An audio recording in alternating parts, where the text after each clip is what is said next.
country, and they're like, "You're abusing your children." Yeah, you're crackpot fool. I think that's what she called Did you. call me crackpot? Yeah. I was like, hey, that's my crackpot friend.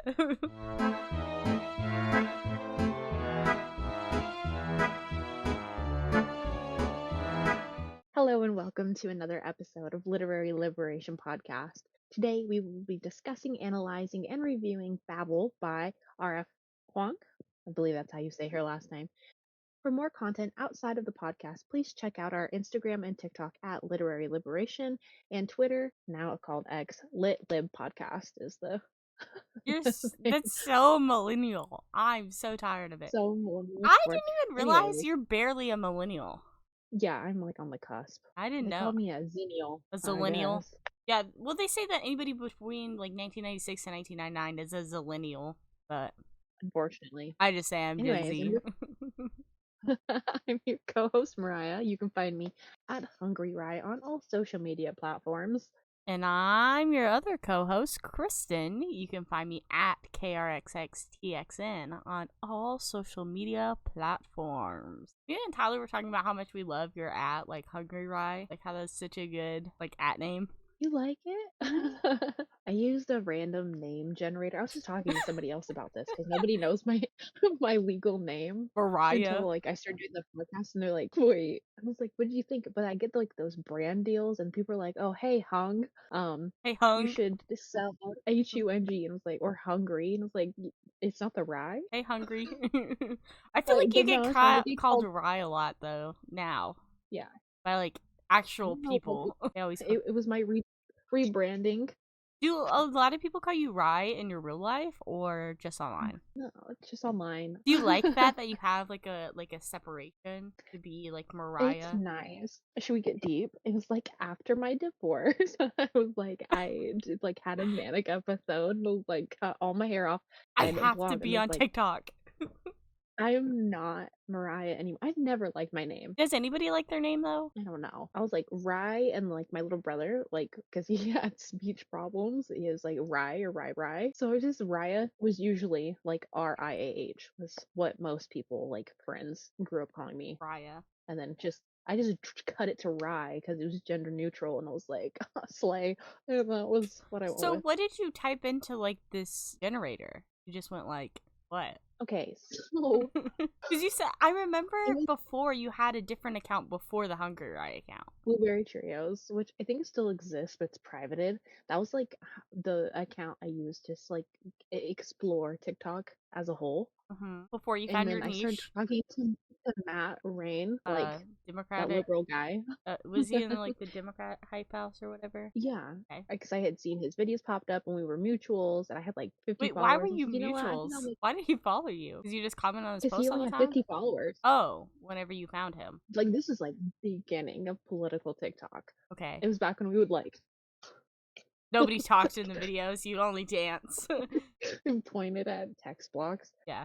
And then wait, so you had Hungry Ride before TikTok too? Yeah, it was that's why my Cash App and everything was all that. Oh, see, I thought you made that all after TikTok. No, I made it before so that like if people were to like try to stalk me from like doing sex work, they couldn't find me. So I made the email, I made everything. I cracked down. I was like, well, I guess I can use this for TikTok. So that's what we went with. Yeah, but what did you like get Hungry Ride from? You said like a generator. So what did you like type in? Yeah, because it was like whatever like Childish Gambino or Wu-Tang Clan, like they use like random name like rap generators, and like I just like kept doing it until I found something. Wow. And it popped up, and I was like, well, this is it. Well, because I feel like Hungry Rye works because like you also think of rye bread too. So it works with like the hungry part. Moving on. There's some lore. But anyways, we should probably start talking about. I realized I didn't do the popularity. This is a very popular book, though. I believe yeah. we both seen it recommended on Book Talk. YouTube.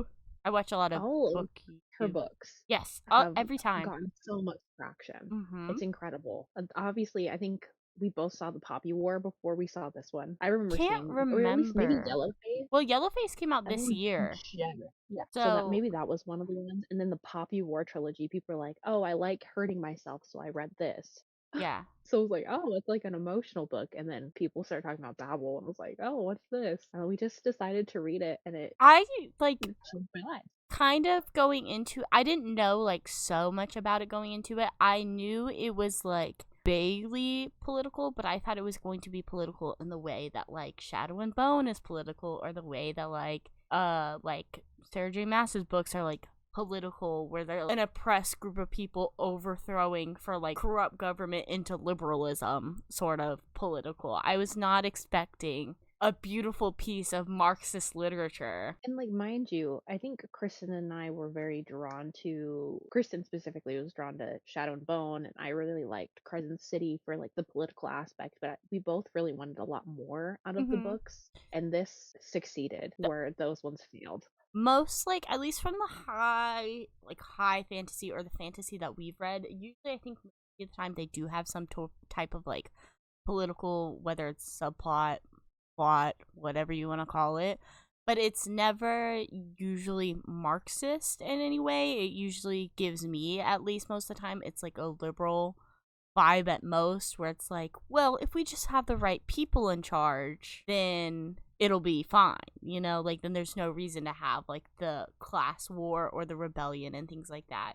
Within like Crescent City especially is very liberal. And Shadow and Bone, I'm rereading it, and it is political in ways, but I feel like it's very, I don't know if it just is because it's young adult, if that's why it's so lackluster. But I mean, like, I remember being in high school and stuff, and I was still interested in Marxist literature and Marxist works and stuff like that. So I think even though it is written for a younger audience, you can still easily do Marxist work and things like that, whether or not it's young adult or new adult or whatever you want to call it.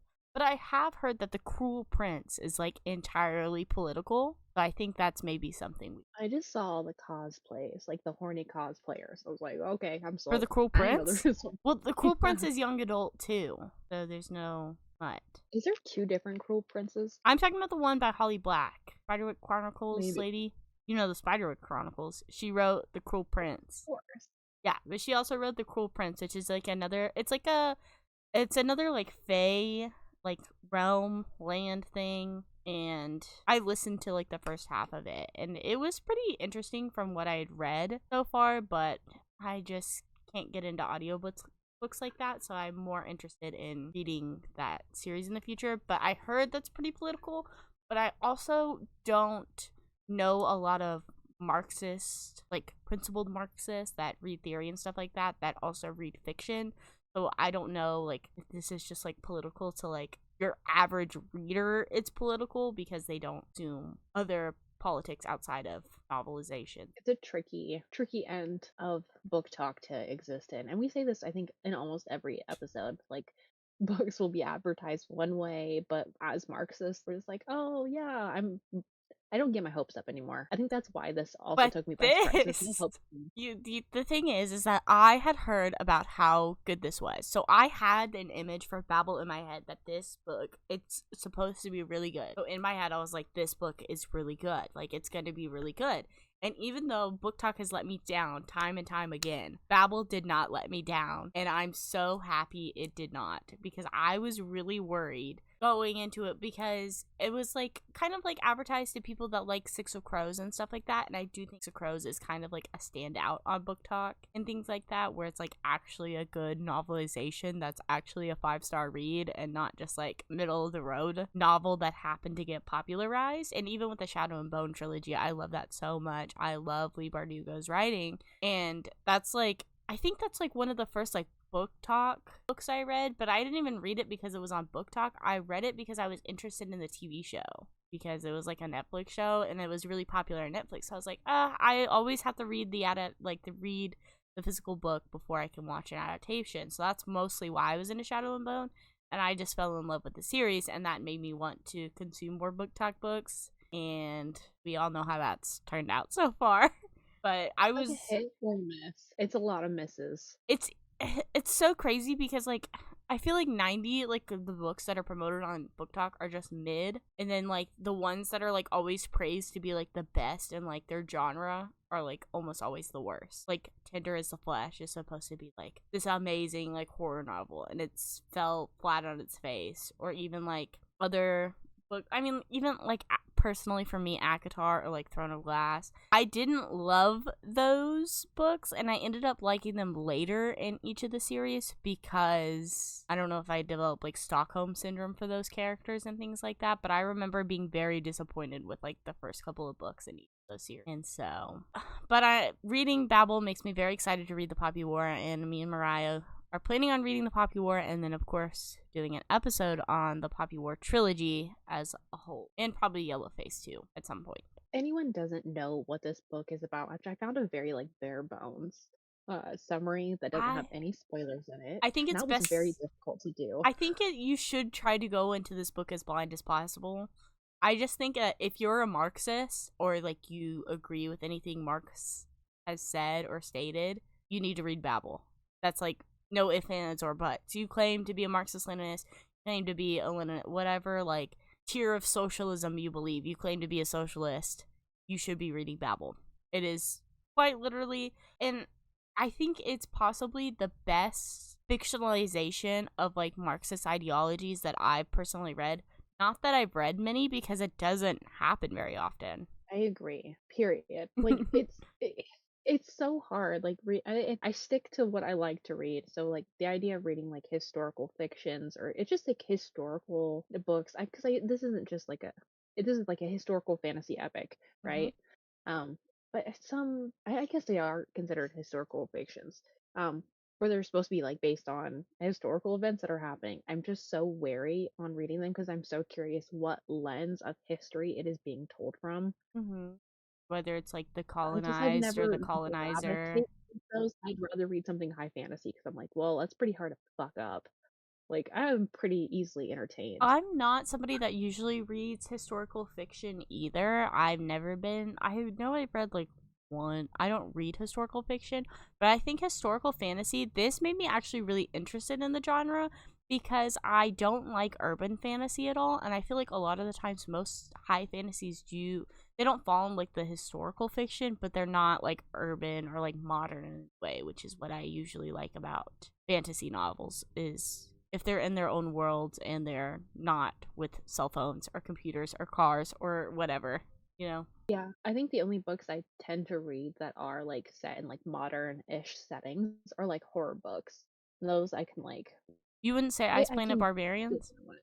No, no. Really? I thought they were, like, modern day, but then they get kidnapped. Yeah, but they get, like, thrown on an ice planet and, like, get, Okay, but they still know what an like, iPhone is. yeah, but it's like they're forced to practice, like, anarcho-primitivism, so they kind of just let go of that. They still have some, like, the quips and, like, the jokes amongst humans, but it's not like anything.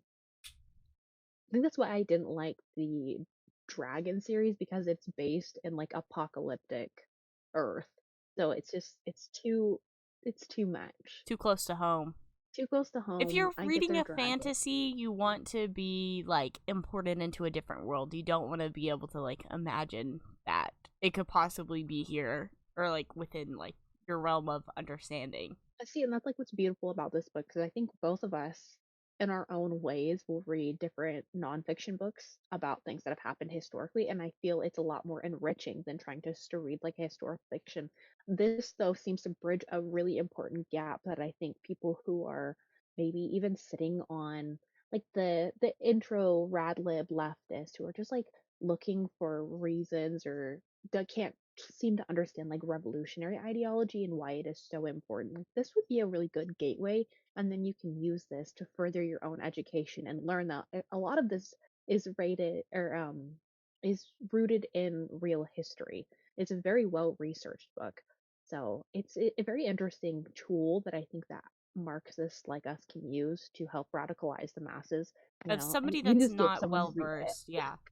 Well, because, like, so you see the cover that's called Babel and Arcane History, but then whenever you open it up to its title page, it's called Babel or the Necessity of Violence, an Arcane History of the Oxford Revolution. And I think, like, you read that and you're like, fuck, this is about to be fucking fire. Because you see like Babel and arcane history, you're gonna think, oh, textbook, boring, whatever. And then you read that like first intro page, and you're like, wait a second, the necessity of violence. I thought this was gonna be about some losers going to school, you know? And so Yeah, I guess a lot of people recommend it as like a dark academia book, and that is very confusing to me. like it's dark academia, yeah, but like d- not advertising it to Marxists. I don't know if that works in their favor or like if it could possibly work in a favor. Where like us, we're so obviously Marxist, so there's like to get other Marxists to read it, we're gonna advocate as like, oh, this is like a version of like Marx's work being fictionalized and utilized within fiction and stuff like that versus the average person is not a Marxist, unfortunately. I like to think that the average person is a Marxist, they just don't know it or understand what Marxism You're is. very opportunist. You're not opportunity optimistic. Yes. I just noticed that whenever you talk to people that are within like different political spectrums with you, like you talk to a lot of people, I think a lot of people overall do care about the well-being of other people and things like that. And I do think that's kind of like the basis of Marxism is just being sympathetic to your fellow man. And so that's why I can see like a lot more people being more interested in Marxism or communism if they actually like truly researched it and understand it. If you actually care about other people, you're a communist. Like if you genuinely want what's best for humankind, human people and things like that, that's Marxism. Like people getting a place to stay, food to eat, healthcare, things like that. That is what I think the fundamentals of Marxism are. And so that's why it irks me whenever other people are like, well, communism's killed 20 million bajillion people. Well, it's like, if you truly look at, like, how, like, these places were before, like, the USSR, before the Bolsheviks taken over, or Cuba before Fidel and Che took over, that these countries were in much worse standpoints than both, like, they were in horrible places as, like, a country, as people, before the Marxists took over, and then the Marxists took over, and propelled these people into much happier lives and much better lives and higher standards of living and things like that. And I do think that if people truly looked at that evidence without like the propaganda, then they could see how like this would benefit them. And you can even see it within like people that are like democratic socialists and things like that. There are people that like idolize like Norway and like Denmark and like all of those places where like, well, they have free healthcare and stuff like that. It's like they implement socialist policies because that's what's best for the people. Obviously, obviously they do it like throughout like with exploiting like the global south and things like that. And that's why Marxists tend to be more extreme, where they want the freedom for everyone, not just the rich people and the west of the world and things like that. But I do think that you look at these places and you idealize them because they have the socialist policies that we don't have in other places in the West. It is crazy to me that people don't advertise this book as like, oh yeah, like this is about like a revolution of the people for the working class. Oh, if I had known what it was about, because I thought it was just like there was magic in it. I knew it was about Oxford, and that's about it. Had I had read I didn't know even it was like this Marxist summary, specifically. I thought it was political, but I didn't know it was Marxist. like it's hard to tell what the author's like true politics are. Like it's definitely communist, but as Marxist, there's Like, a lot of like dialectical and historical like materialism that is happening like in her analysis of um like the colonial resistance that we see unfold throughout the story, the student revolutions, just like the class solidarity, the class consciousness, and just like the general themes in it. It does give Marxist vibes. But I can't see anything where it says that she's like a confirmed Marxist, unfortunately.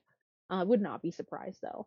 well, I wonder if it's too for like I because we haven't read the Poppy War, but from my understanding, that is also political. But I don't know if it's Marxist political or liberal political. But after reading What this, it's about now. That's what I'm like, really, I didn't know that. yeah. Well, So then like, Kristen, maybe, we gotta read it. maybe. But like reading this, it made me much more interested in the Poppy War and things like that because I am a series girly at heart. Standalones are fine, but I love me a good series where you can build your relationship. And so reading this, I'm like, I think the Poppy War will be like the perfect trilogy ever written.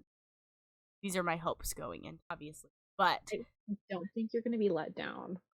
which I think this was already on a high pedestal in my head because I was like, so many people were reading it and they were like, oh, it's 5 stars. And these are like regular old people reading it, like not even like people that are like political or Marxists, and they were actively enjoying it. So that's why I think I naively assumed that it wasn't going to be Marxist because it's just like, oh, well, like the average person also likes like Akatar. Like, no offense, Akatar. Mariah loves Akatar. But it's Akatar, like it's nothing groundbreaking really in like a fantasy standpoint. I think like ACOTAR was fun. Like I think they were pretty Mm-hmm. fun books to read through and experience, and like those are really good books to get people like back into reading who Mm-hmm. maybe haven't read like a book since like high school or something. Um, but from like a literary perspective, they aren't art. They're not phenomenal. Like I really enjoyed them, but it's Mm-hmm. now looking back, they're like a pretty solid like 4-star read, like a solid 4. I would say all around. Okay. Kristen is a much harder rater than I am, but like this book is like a 6-star. This Yes. is its This own. if I could give I this like 20 stars, I would. Going into 2024, I've been significantly harsher with my ratings on books because nothing is sizing up to Do this. I'm just this. like it can't. Nothing can, and that's what like and it's gonna I cannot this is something that I want to reread like every fall. I think we should like do a reread because I feel like there's so much you can pull out of this every time you read, just from like going through, because me and Mariah went through and we like compared our highlights and stuff, because as you can, we actually went through and highlighted a fiction novel which only happened with one other book before this, which is Credence, which technically was after this. But usually me and Mariah are not people that annotate our fiction books, which I didn't do much annotating because I'm not big on annotating fiction. But I still went through and highlighted a number of things while reading. I think that's something that me and you both don't do for fiction. But I just remember, like, I, like, got to, like, the first I got through like the first chapter. I was like, I need to start highlighting stuff. Like I was like, there's too much going on that I need to like. These I quotes are had it so as an based. ebook, and funny, I have Ruby Dixon up right now. I ended up going out and purchasing it, and I would love to get a collector's edition and have it Oh my signed. gosh, yes. I have Yellowface But signed by R.F. Kuang. I bought a signed edition, but that's its own issues within itself. okay, I know we have kind of segued. Oh, just general. So if you were wondering, our general vibes, Read both of it. our ratings for this, it's a 6-star. I don't even think we need to like give proper ratings. Like it's just No. incredible. You're gonna get the vibe throughout the whole thing. Like If you haven't read it's a it, perfect book. the only reason why I think you should postpone reading it is if you want to enjoy something else more. Because after you read this, you will never enjoy anything as much. Which It's painful. it's sad, but I do think that there are things that you can still. Obviously, there will be other 5-star reads after this, but I just don't like. Of course, we'll have other 5-star reads, and it'll be like the Poppy War. But I just can't see anything comparing to Babel and like the way that I was emotionally connected to all of these characters. Which like rereading Shadow and Bone, like I love the characters of Shadow and Bone, but the only person that's got me anywhere interested in Shadow and Bone is Nikolai.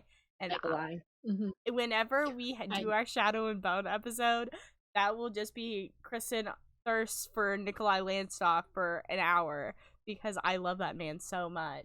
But Babel, the way that the characters are written, they're so well rounded, which is like a criticism where some of the aren't as strong as like the main character, which I think it mostly follows his perspective. So of course he has broad, just like where you, to me, it gives me like Harry Potter vibes if Harry Potter was actually good and not racist and not inherently problematic in so many ways. Do you know what I'm saying? Just because, like, I think this should have the cult classic following that, like, Harry Potter has or, like, ACOTAR has. But also part of me is very happy that it's like it It, hasn't been ruined. It it's not hasn't been niche, defanged but it's of not its like revolutionary intentions. Because I know that if like Book Talk really got a hold of it, they'd find a way to like paint this book in a like a that liberal like fantasy. violence is bad. Yeah. Somehow they would find a way to like spin it that way, and that would frustrate me. Yeah. Do we want to get into like the criticisms of this book? We can Because talk about the criticisms. But I saw I so many bad ones. I remember whenever I finished it, I like looked at the 1 star because I was like, how can anybody even rate this 1 star? And from my understanding, the people that rated it 1 star, I don't want to put this lightly, but I don't think I can say it any nicer. I think you're racist. To be honest, because everybody that criticizes like this book criticizes how R.F. Kuang writes the white liberal character. She's like, she's Was too. it the quotes where they're like, okay, we get it, whitey equals evil? Yeah, exactly. Or like, where they're like, oh, we get it, British people are bad. Yes? Yes. Yes? Like, do you get it? Because why are you rating this book 1 star where it's criticizing the British Empire? Do you remember, like, what all they've done throughout history? And they're like, people are like, well, they're like something about how like she's using like the characters as her mouthpieces to push her own agenda and stuff like that. Where it's like a lot of this is like obviously it's fiction and like that's what happens in any fiction book you read, that usually the main characters are gonna believe what the author believes because they're writing the good guys as the good guys. They're not gonna write the villain as whatever they believe unless it's like supposed to like subvert tropes and things like that. But I would say 9 times out of 10, especially that's why like most art media is political in ways, but the positive or like the main character is usually going to believe what the author believes or the creator or whatever else believes. Like that's like their It's like they personification of have the ideas. mindset that you can like separate the art from the artist. And it's like that you can't though. Especially when these people they're creating the There's fictional like characters. Like that's their I feel biases like are going to translate into their stories. separate the art from the artist is like if you're looking at like a physical piece of media where it's like a picture somebody drew of another person. That's separating the art from the artist, where if it's not like obviously some art, especially modern art, can have deeper meanings and things like that. But if like somebody is painting like a generic portrait, that can be like where you separate the art from the artist. You know, like the Mona Lisa does not have like a political like thought behind it. Like now it kind of does within like the way that it's like presented and stuff like that. But I don't think Leonardo da Vinci was like, oh, whenever I paint this, this is going to be what people talk about for years and years to come in so many ways. Versus like other things that Leonardo da Vinci were more like his ideology presented into things. I don't think inherently novels and movies and TV, those are inherently political because they're pushing whatever that person believes. Even if it's not, even if it's a romance, there's always, and that's the thing with the day and age that we live in, everything is political nowadays. I'm sorry.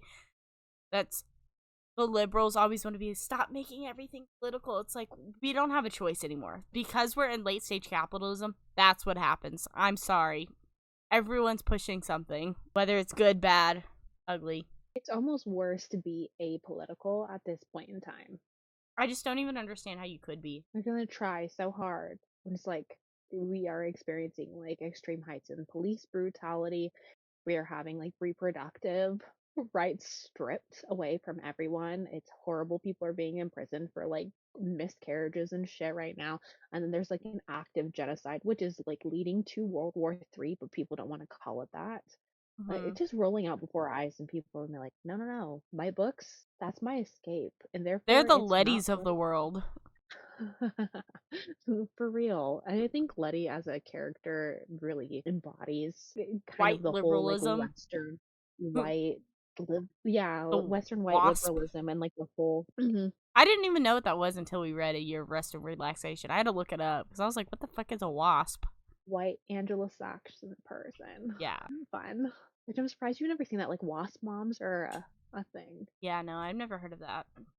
But I'm also not in like the mom groups like you are. I'm not a parent, so I don't have any reason to like. Yeah, but you have mommy issues, so I figured you would know what a So wasp I'm mom not is. looking I feel up. like if you look it up, like what a wasp mom is, like almond moms are like wasp mom adjacent. See, but if you look at like the novels and the things that I consume that I rate high, it's not anything with mommy issues. I rate things that are high that are found family. I just want brothers and Why sisters is that love me. I want solidarity with my fellow brethren, which is what Babel, I think. this is getting deep. Is that why we like to post online? I feel more connected with like my parasocial relationships with comrades Yeah. throughout the country. I feel Mm-hmm. significantly closer and like more like emotionally attached than I do with people I went to high school with or like my IRL Yeah. family. This It's is so good. solidarity. People that can understand you in ways that I think you can not even understand yourself in sometimes. Where, like, It's very powerful. Like yeah. that feeling of having It like always, people always talk about solidarity. Oh my gosh, comrade solidarity in the comment section, but it really does mean the something outside. community means something. And I think that's something, like, that's what, like, Marxism is building up your communities and like being within your fellow man and stuff like that. And I think that's like why it's always so like heartfelt whenever you see like the clips of like New York and stuff where they always have like the big pro Palestine protests and stuff like that. Like that is like so heartwarming to see like people fighting for a change whenever on the other side you just see other people that are like, well, I'm tired of being in prison for being white. Whenever that doesn't happen. And You're especially restricting that's my rights away because I have to wear a mask. which is like Like half my of, especially living in like Kentucky and you living in a rural area as well, like that's like what we're surrounded most of the time. And the liberals are just the same. And I think Babel does a great job at proving that too. That like that, and it reminds me of like the quote where it's like liberals will side with fascism before they ever side with like communism or socialism, which is exactly like what happens within this book too, where the liberal, getting into the yeah, spoilers. well, not specifically, but like, you know. But anyways, so we could start really talking about, if I feel like if we haven't convinced you to read this yet, you need to. Like, I'm sorry, no ifs, ands, or buts. Pause this podcast, go read it, and then come back and you can listen to the rest. Because I would hate to spoil it for anyone. Like, this isn't one of those books where, like, you hear us talking about it and, like, analyzing it. And, like, I think you would get a lot more out of it. You just went into it blind. Yes. And then you can compare and contrast your thoughts with ours. But now I think officially, well, I know we didn't really talk about like too much about like what the plot is and stuff like that, but like basically it's just about a boy named Robin who moves to like England at a young age, and he ends up going to Oxford where he studies translation and things like that. And within that, he's introduced to so many different groups of people and different ideologies and things like that. Where the magic system, where they use like translation to magic and things like that. So, but the magic system is really unique. So I don't want to like spoil it too much, but it basically is like based around translation and stuff like that. But it mostly just follows Robin at Oxford. Is like the bare bones, like what this is about. Yeah. And that's where we're going to leave it. So So now we're going to get into the good shit. So you better, everybody here better have fucking read the book or else you're canceled. I'm just kidding. Literally, read the book. Anyways, so moving on. We'll take it a step further. And Robin isn't just a kid that moves, right? He's a No, kid he's who abducted. is growing up in Canada, whose family is affected by a cholera outbreak, Yes, and then he is forced abducted. to go.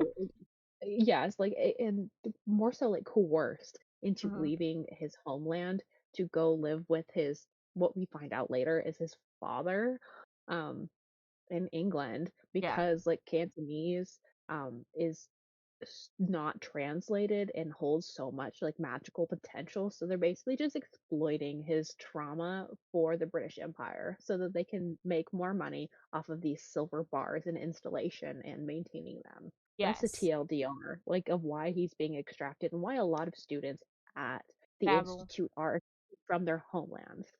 Where it definitely, it seems like it's a much more recent thing because of what they talk about earlier on is that like they did have like mostly white people, and they do the romantic languages is like what they call it with like Spanish and French and things like that. But then the way that the translation works, that as like, because this magic system is so unique and it is based around languages and stuff like that, language is changing every day. I mean, I think it's very smart of R.F. Kuang to do the language based on like the 1800s versus now. We have so many like, the words change from left and right every day just today, like within social media, the way that language change. And I'm not somebody who's very well versed in like language entirely, or even like, you know, like the whole like phonetic, like whatever, the whole like, what's the study of language called, that whole like, Philology? yeah, like I'm Or is it the not, study of words? I but don't like remember.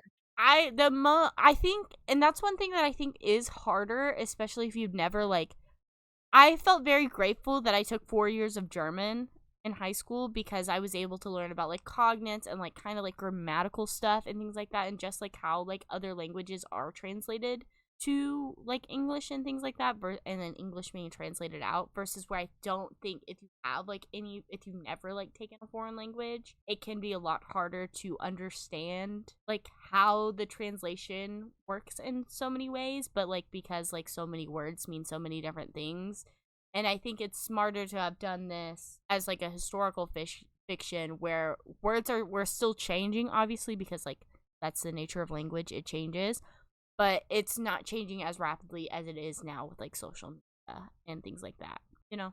Yeah. So you don't know, Kristen's background is in German, and I then took my German for background four is years, in yeah. Spanish. I took it for like 5 years, I think. Was when it with like college and whatnot. Yeah, I took it for So four it's years interesting. through. Like Yeah. we've talked about this before. Like after we read the books, just kind of dissecting that, Mm-hmm. how German is a or English is a Germanic, right? Like Language, yeah.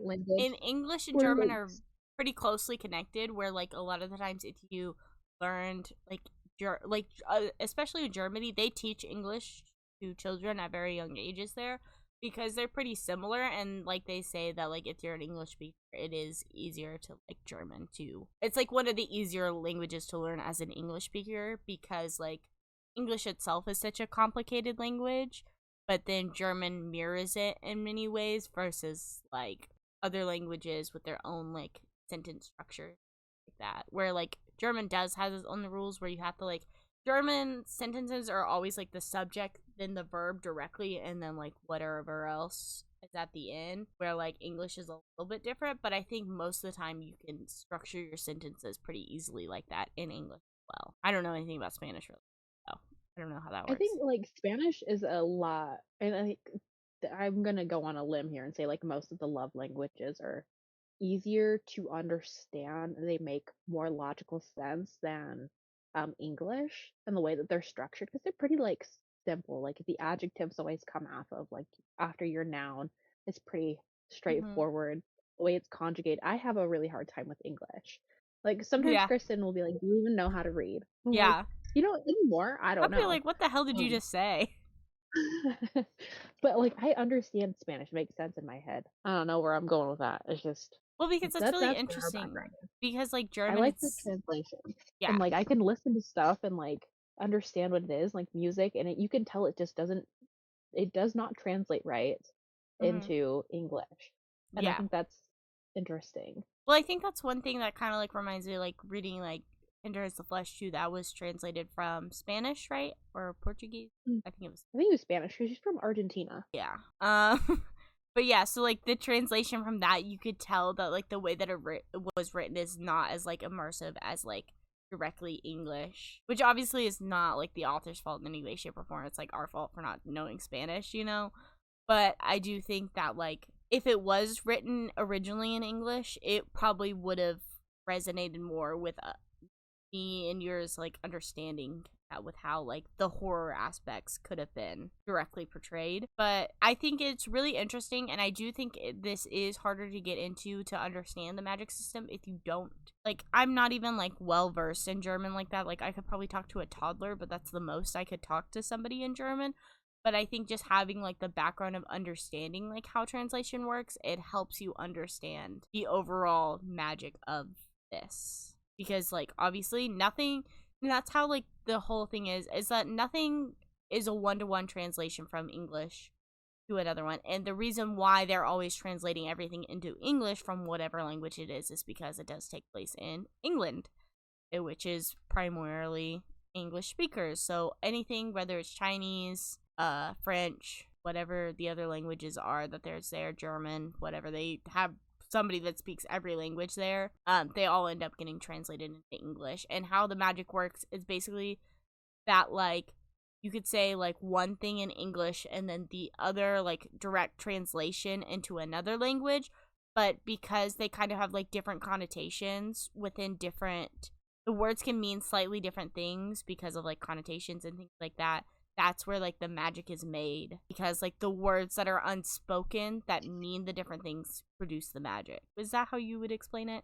Pretty much. It's it's hard Complex. to get when you're first reading through it, and like the more you're immersed in it, I think it makes significantly more sense. Especially Um, because like even early on you don't learn about the magic system really, you just learn that Robin is learning like 3 or 4 languages. yeah, he has to learn Greek, Latin. he has to learn Latin, and then He has he to, has his Cantonese yeah, but it mostly like devolves into like and Mandarin. English.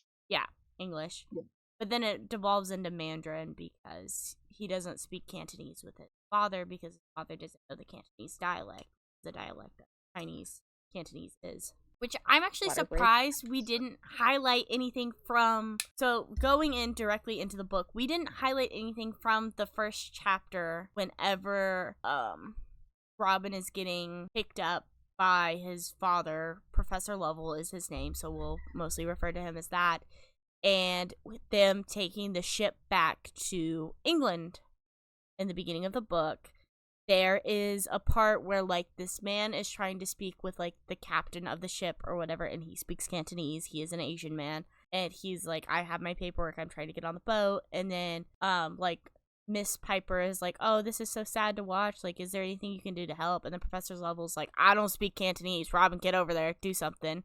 Then he sends Robin over there, and then the man speaks to him in Cantonese. He's like, hey, I have my paperwork. It says I'm supposed to take this boat to England. Like, I have the proper, like, works and stuff like that. And then the captain is just incredibly racist. He says to him, I'm not taking no on my boat because the last time they had lice and they're dirty and they're disgusting. This is paraphrasing what the captain was saying, but he was saying incredibly racist stereotypes about this Asian man, this Cantonese man. And so then Robin, instead of telling him what the white man is saying, he just tells him, you got to get on another boat. And he's like, I don't understand why. He's like, your paperwork's just no good here, instead of like going into what was happening. And that's like the first scene where you can see how differently Robin is going to be treated throughout the entirety of the book. Which is, it's so crazy to me, because you look at this and like liberals are always like, oh, well, like, this is like, children don't need to experience like political or like understand what racism and stuff like that, whenever it's like children of color experience racism every day, and that's like the forefront of what they see, versus white children don't experience that. Because they can't see past their own privilege of being white. Like Mm-hmm. how much whiteness really truly like benefits them in the long run. Like not having to like sit down with your kiddos and talk about like, oh, like you can't necessarily play with these like airsoft or Nerf guns outside because the police might think you have a real gun and like just kill you, because that has Yeah. happened in the United States. It's awful. Um, but white children do not go through that. Yeah. I not trying to be like, ah, well, I'm different. I do teach my kids that that's what Mm-hmm. happens, especially when you grow up in a predominantly white area, so that they can also look out for other kids That around are, them, so that yeah. they know. I like it's weird that parents won't do that. Like I've told Kristen this before. She's heard my like You got 9 almost canceled on 10 year old Twitter. rants about colonialism. I remember you got canceled on Twitter for talking to your kids Hmm. about like stuff like this. I know. God forbid you tell your kids that like Thanksgiving is not all like hunky dory, and they're like, you're abusing your children. Yeah, you're crackpot fool. I think that's what she called Did you you. call me crackpot? Yeah. I was like, hey, that's my crackpot friend. Um, but I just think that's something so like the first chapter of this book really like it sucked me in immediately. I read this book, I want to say in like 4 days maybe. You I read it quick. sprinted through this shit. I did not. I savored it, which I don't usually do. Usually it's the opposite. I just couldn't put it down. I have to see how fast I read. I'm actually interested. Especially because this is a long book. It's almost 600 pages. Oh, it took me a while. I read it from November 29th to December 8th. That was about a week. A little bit more than a week. What do you want to talk about first? What part? There's a lot. I don't know. I already know this video is gonna be really We're fucking already at long. an hour of recording. Jesus Christ. Okay. So we just discussed the opening racist scene, which is like kind of like that's how the book kicks off. And then even in chapter 2, there are a few directly racist quotes where Professor Lovell is talking to his son, which he does like Robin doesn't know he's his dad. He's kind of like the white savior of this right now. So he's just like, "Oh, this man saved me from poverty" and things like that. Where Professor Lovell directly does like tell him like you would have been like dead on the streets if I didn't save you. So you're welcome.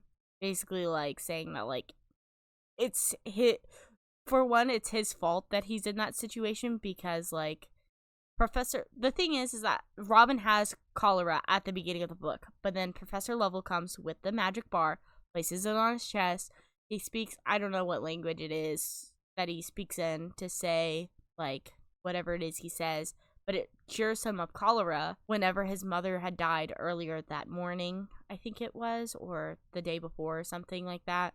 Because he's laying in bed next to his dead mother and he was gonna go soon. Everyone else in his house had died from cholera and he was like basically next up on the chopping block.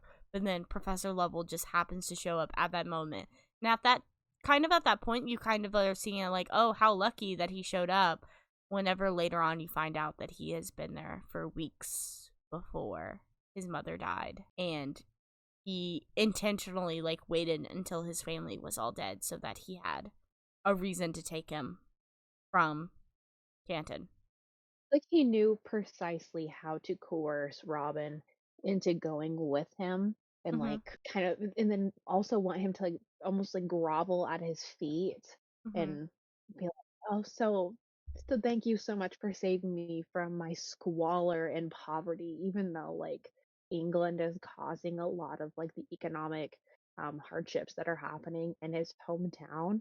Mm-hmm. So it's a very interesting dynamic. It reminds me a lot of like the white Christian missionaries that will go to different regions in Africa that have been overexploited by like Western nations via imperialism, and just like adopt children and strip them of their Oh heritage and yeah. their identities. It very much reminds me of like they just do that. They're like, no, you're gonna speak English and you're gonna go to Christian schools now, and you're not gonna know anything about your culture because Mm-hmm. you're American now.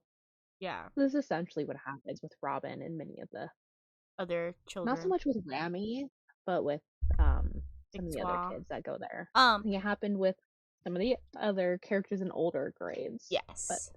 I'll Um, hold off on that.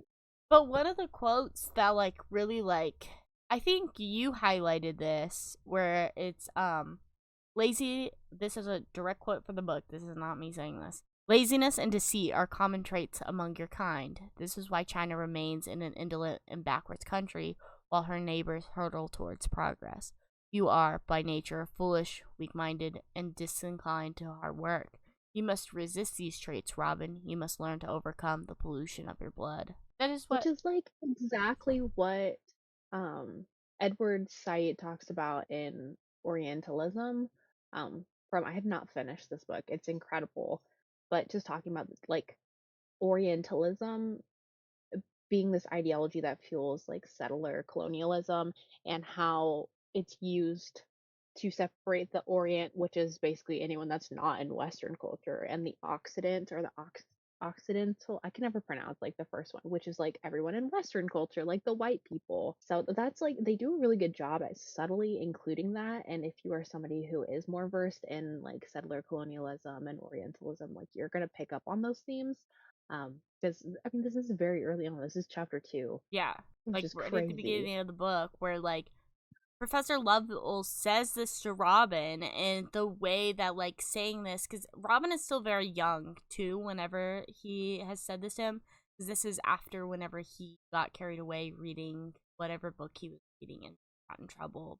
He was reading for leisure instead of studying for school like he was supposed to, and he lost track of time. But then instead of being a parental figure and being like, hey, like you're supposed to be doing your schoolwork, not reading, like what the heck, he starts like just being openly racist to his son, which at the time you don't know it's his father, but still, like, imagine saying that to like the child that you just took ownership, you're taking care of, like you are now the parental figure in his life. I know he has no family. He's been Yeah. orphaned. The amount of trauma he's experienced, and now he's being subjected to not only a beating, like Yeah. physical harm, like an abuse, he is being exposed to like a very violent and vile, racist like monologue being thrown at him for like And you're just exactly what you're supposed to be, which doesn't make any sense. Like why he would go and find his mom if he truly felt this way, and it's like because he wanted somebody that was fluent in Chinese because or Cantonese. But they mostly use like the Chinese part of it. They don't really use Cantonese at all because even like I think level has like a throw line. Like you don't have to remember Cantonese anymore. We'll just do like talking in Chinese once a week to keep your Chinese up. But he's like basically like they needed somebody, and they have the quote.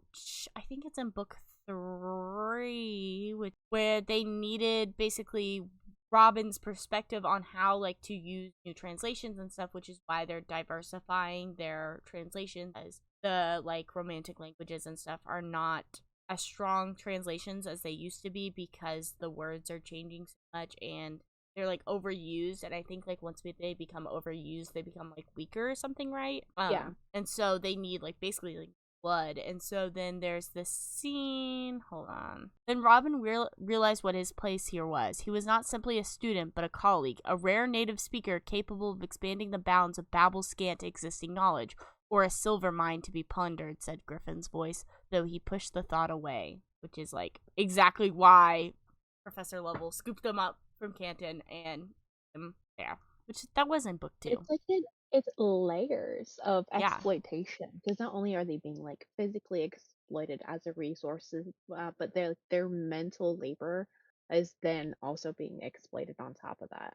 It's Which is compounding. because like even within this, comparing this, because obviously we haven't talked about Griffin yet, but Griffin is Robin's older brother, who basically the same situation happened to him, but the only difference is that I don't know if Griffin's mother died or anything like that, but he was taken before, like, I think Robin was supposed to be like 6, 7, 8-ish whenever he was taken from Canton. And I'm saying taken because that boy was abducted. He was abducted by his father, whatever, but he was taken away from his family and everything he ever knew, versus Griffin was taken, I think he was only taken at like 3 or 4, so he was less versed in like the language. And I know there's like a line wherever he's like where because like Robin's like, well, why did you throw this away? And he goes, it's because I don't dream in Chinese. But Robin does dream in Chinese because Professor Lovell realized his mistakes with Griffin because he took him out of that situation too young, and it made him basically useless within translation, which is why he's not as good as the translation as Robin is. Whenever that's like one of the first scenes you see whenever they're like touring Babel. So they get to Babel, Robin and Rami, that's his roommate, best friend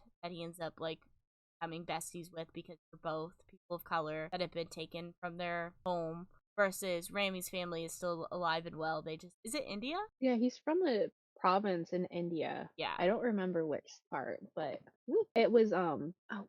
Was it not? I don't know if it was Bengal, like where like the famine was taking place. I thought there was reference by Rami in that, but maybe he was just referencing.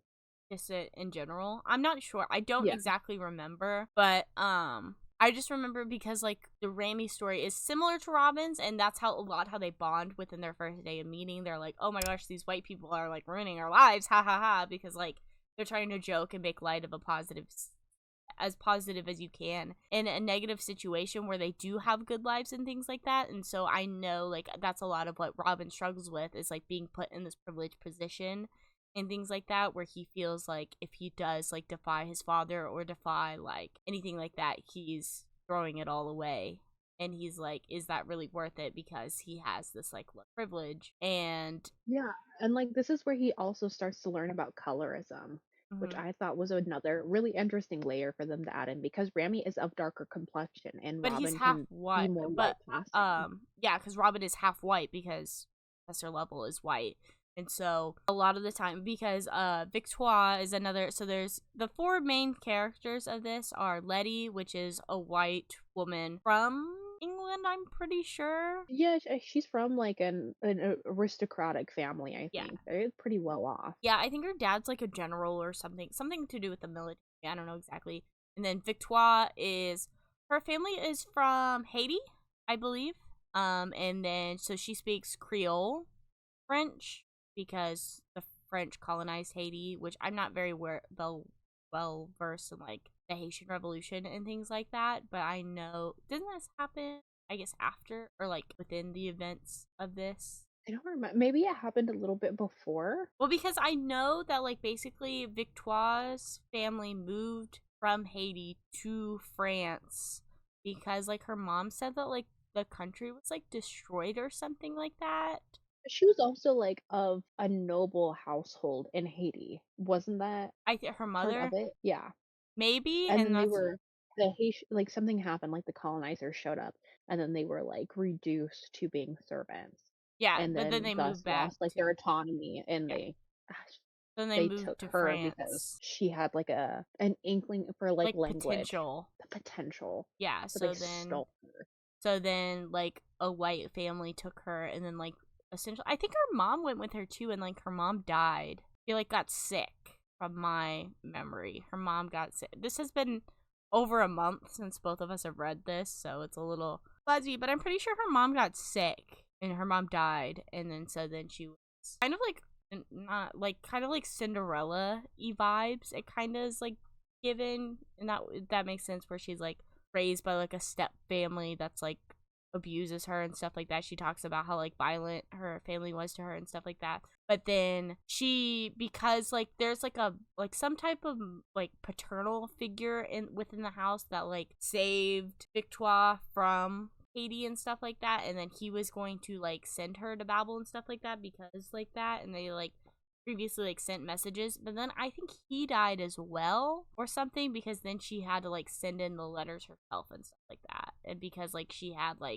came from his house, they like accepted her. And then Rami, who is from India, who one of the professors as well, like basically took guardianship of him and brought him to England whenever he was younger. Not as young as Robin was, I think, but he was still young. It was like a very similar situation from what I can recall. Like his father was like, "You need to do this, but you need to make them Like, pay or like cause hell." yeah, he's like, but then so that's like the main like the cohort is kind of like what they're called, which is like really cute because they're all like comrades, you know, and they're all like buddies. They're all like best friends, and they all talk about like their lives, and especially like Rami and Victoire and Robin get along very well, and Letty is kind of, I feel like she fits in fine, especially at the beginning, but she is kind of like icy at the beginning, like she's bitten very like harsh. Just snobby. Yeah, but she's still friendly with like Victoire, and she's very oblivious to like the racism and classism and the colorism that is like shown without it, because she is a white woman. And then like the only thing she really experiences is like sexism, and so she thinks because she's experienced sexism that she understands what Rami and Robin and Victoire face every day, which is obviously not true, like in any way, shape, or form. There's a lot of really interesting like feminist lines, like maybe not even like lines, but like slights where they. I mean, it's not as of a prevalent of I don't know not a trope, but a theme Yeah. throughout the But novel. I think that could be But it because is following mostly important. Robin. It mostly follows Robin as well. It's like it's third person limited, I want to say, in most chapters, because like there's obviously the interlude, and then there's two interludes and then an epilogue, which all follow different perspectives, but they're still third person limited, where you only get Robin's thoughts and things like that. Like, you don't get Letty's thoughts or Victoire's thoughts or Ramy's thoughts. You just get like how Robin interprets their actions and the way that they say things and look whenever they say things like that. So I think that's why like the feminist part maybe is not as prominent, because of course, even though like, because even Victoire talks about how like they don't understand what it's like to be women at Oxford and like experience what Yeah, they're because when going they through. first go into the school, they are dressed like men. They have Hmm. short hair. They're wearing trousers. Like they have to dress a certain way so that they can be treated with any sort of kind of respect. They can't get books like rented out to them at the library. They have to And then have like Ramy and Victoire Robin with them. can't have anything unless Letty's with her Yeah, because they think that they Victoire, think because she's a black woman, they is think her it's servant, servant. Yeah, because there's like which the is really one thing fucked. too where it's like I don't think you two quite understand how hard it is to be a woman here, said Victoire. They're liberal on paper, certainly, but they think so very little of us. Our landlady roots through our things when we're out as if she's searching for evidence that we've taken lovers. Every weakness we display is a testament to the worst theories about us, which is that we're fragile, we're hysterical, and we're too naturally weak-minded to handle the kind of work we're set to do. Which I think is something that like Robin and Ramy can relate to, especially as being like people of color and stuff like that. Like, this is what his father just told him at the beginning of the book, that he was like weak-minded and lazy and stuff like that. And so in ways that Letty can experience like the discrimination of being a woman, but I don't think it's anywhere near what it is being a Her person. ultimate downfall is like she doesn't have, not that anyone should have to experience, but like those intersecting I don't think you have, points of oppression that she's facing. and I don't think you Whereas like even have to experience those to understand it. She's just too white women liberal, where it's like the Taylor Swift of it, where it's like, she has far too much of like a myopic view of oppression, and that like, well, I as a white woman like you three, so therefore racism is debunked and I can't be racist or say anything racist. Like she thinks she's like immune to it. Even though she is well intentioned most of the time, a lot of what she does ends up being harmful in the long or like run. microaggressions in ways that like, Mm. and that's the thing where I think is different with, especially being like Marxist, or like well versed in theory and things like that, and especially like working within community and talking to other people with other perspectives and things like that. You will learn so much more, where Letty, I don't think, is open minded in any way about like the opposing perspectives, which is why her and Ramy inevitably fight so much, because like Ramy is like, no, like what England does is wrong, and like things like that, and she always pushes back, and she doesn't It's because actually. she won't do anything outside of like her comfort, which is what we see with a lot of like Western like liberals and whatnot who will advocate for a lot of change as long as it's not coming at their own expense. Like, Which is oh, why you my have to vote discomfort. for Joe Biden. To vote for Joe Biden, they were against like the railroad strikes, because they're like, oh well, things are gonna go up, things are gonna cost more money, or my Amazon package is gonna be late. It's very this is I love this book for doing this because it's such an interesting It's not aspect something of you her ever, character. especially like whenever we read these other novels that like are written by white people and they're white focused, where the main character is a white main character, where usually, especially in like the fantasy that we read, it's like white female main characters and things like that, where they discuss the oppression of being a woman and stuff like that, but they never get into like the racism and things like that. And I think that's inherently why they always end up being so liberal as well, because like white women benefit from liberalism, essentially. Because there's like the one quote, which I know you're thinking of too, that in Letty's perspective, she gets a chapter. Book is it in? No. It's like right after book 5. 4, Oh, I here you go. think. It's book 5, right at the beginning. Of course, this is from Letty's perspective, where it says, "Of course, she could support lobbying for change as long as it was peaceful, respectful, civilized." Which you didn't even highlight that quote, so. I'm surprised I didn't highlight that quote. Anyways, But that like I think embodies like white women liberalism perfectly. and like Letty like has so many like white woman tears moments where she's crying and she's upset because like Grammy doesn't return her affections. and how she thinks that she like ought to be because she's like, I'm not racist. I'm not racist, so you should want me, even Yeah. though like he doesn't have to want her because she put herself out there. Yeah. So it's giving a very much like the like Woman, Race, and Class by Angela Davis. Like Yeah. Letty's character Elizabeth Stady is Canton, Susan B. Anthony, where they're like, and I think that's so like enlightening what about my rights? because like Marxists, and I think like women, race, and class, like that's why I think like a lot of people that give the 1-star reviews where they're like liberal, where they're like, okay, but white people bad, blah blah blah. But like, why did you write Letty like this? Like, read Women, Race, and Class, and you'll see exactly why Letty was written like this, because that is how like white feminists were, especially during this time, during women's suffrage. They didn't care about like equality for all. They didn't care about getting the black vote or anything. They wanted white women to vote, and that was it. But I think that's also something too that's like you don't learn about that in school at all. Like you learn, oh, Susan B. Anthony, Elizabeth Cady Stanton, like they're fighting for women's rights and they won. But then like it completely ignores like black suffragettes or any person of color and stuff like that.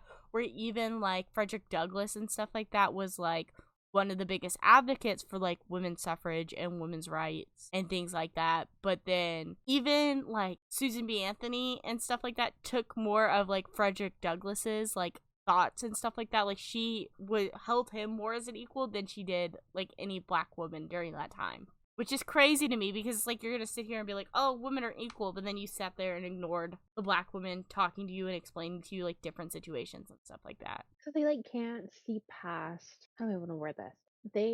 They're like separationist arguments where just like we need to do this one thing Yeah, like the at this one. time and like that's the most important thing and prioritizing without acknowledging that like perhaps we live in a class-based society that forces individuals into these particular classes because of a combination of like white supremacist ideology and settler colonialism that evolved into like early stage capitalism that all work hand in hand to support each other. Like all of these systems of oppression are working to hold each other up, support each other, and you can't break them apart unless they're all going at the same time. You can't We just do all like must be one free of our chains. and then like, oh yeah.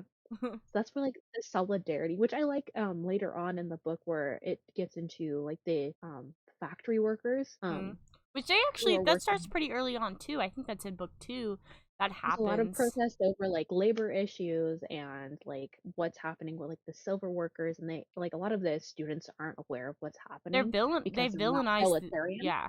They well So because like they villainize like the mill workers and stuff like that because they don't, the reason why like BABEL and stuff is getting protested against is because that's who's taking their labor away because of the translation with the silver bars and stuff like that. It's cheaper to buy one silver bar and keep up the upkeep of that because people can use like silver bars to like work machines and stuff like that, because it's like I guess around the Industrial Revolution time too and stuff like that, where you don't need people because of like the fantasy element of this. They don't need working and like working on the machines and stuff like that versus like what they needed now, which they still like even during the Industrial Revolution, lots of people getting laid off from jobs because now there's machines to do this and stuff like that. But then this just takes it a step further where it's like not only imagine machines are taking away jobs, but now we can power the machines without human input. So many more people were in worse situations than just like what it was here in like other places like within the West and stuff like that. And so like the then most interesting thing about the Industrial Revolution is like a lot of like capitalist bootlickers will be like, oh, well, it made labor so much easier, but it forced people into a position where they had to abandon all of these very unique skills that they had because a lot of people made unskilled stuff for labor. themselves and therefore like sell their human labor power to do very simple tasks repetitively over and over for a very low wage.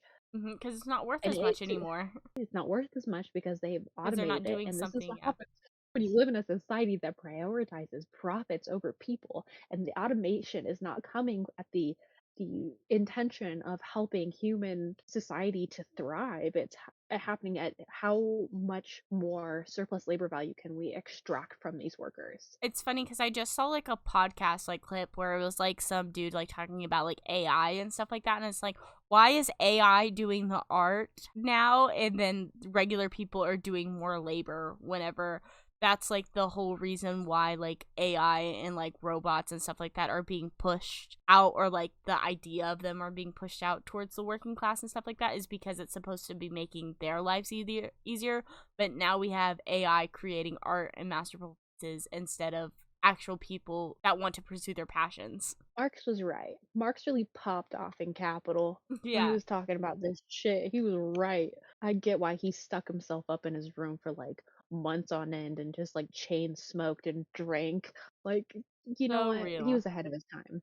But I think another thing that like this book touches on a lot, because like even though like we talk about like the revolutionary standpoint, even Robin at the beginning, even he saw these people, the unions and stuff, rebelling and things like that, and because of how he ended up being socialized like by his father and then going into Babel and stuff like that, he was against the mill workers. He villainized them within himself, and even though they were right outside of his school, egging the school, shouting, protesting against it and stuff like that, there's this quote that like sits with me in such a way, because it says, in truth though, Robin found it was actually quite easy to put up with any degree of social unrest as long as one got used to looking away. Which is exactly what happens within here, especially in the United States, but in the West entirely, where people, white liberals especially, and obviously Robin is not a white liberal, but he was very much on this liberal path because he was in that privileged spot where he thought, like, oh, if I keep my nose down, if I keep doing what I'm told, I will have a good life.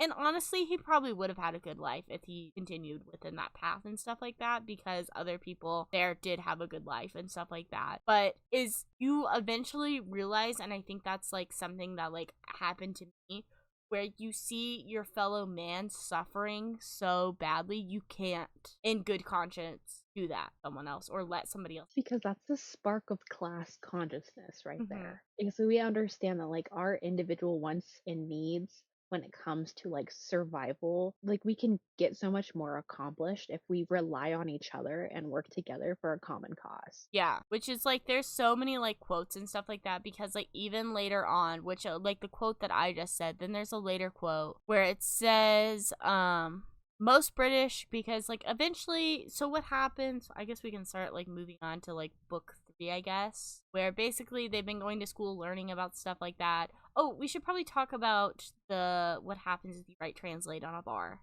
Joey, Well, it's kind of important just like mentioning it, because they basically learn that basically they're all powerful, but of course everything has its limits. And what happens is sometimes if you try to basically think you're so smart and be like, oh, well, I don't want to actually have to do the work, and like, because the only way that the bars work is you have to be fluent within that language. You have to 100% understand what you're translating and creating those powers, which is why Babel, all of these people of Babel like study language so strongly and things like that. You can't just like translate it in like Victoire speaks French Creole and she speaks French and stuff like that. So she could not come up with like a Chinese translation because she doesn't fluently speak Chinese and understand locations of what specific words and stuff like that can mean. So like that's why like Robin is so important and stuff like that. So if you try to like use a bar and write translate on it, it basically makes that piece of silver explode simply. Or if you, because you also have to say, like whenever you do it on the bar,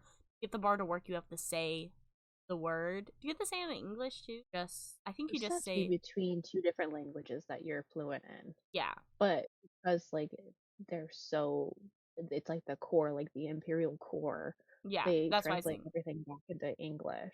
But basically, if you write like translate on a bar, it makes the bar explode, and then any silver that's around it, it basically makes that silver explode as well if it's both within that, and then it also makes like you can never work with that piece of silver again. So when it ultimately ruins that piece of silver, which silver does get like worn down and stuff over time, they talk about that, but then and kind of just keep building it up, because obviously silver is not like an unlimited resource. It is a limited resource, but at this point in time, I don't think, even now, it's not really like a limited resource. Like we're still finding things nowadays, even with our overconsumption.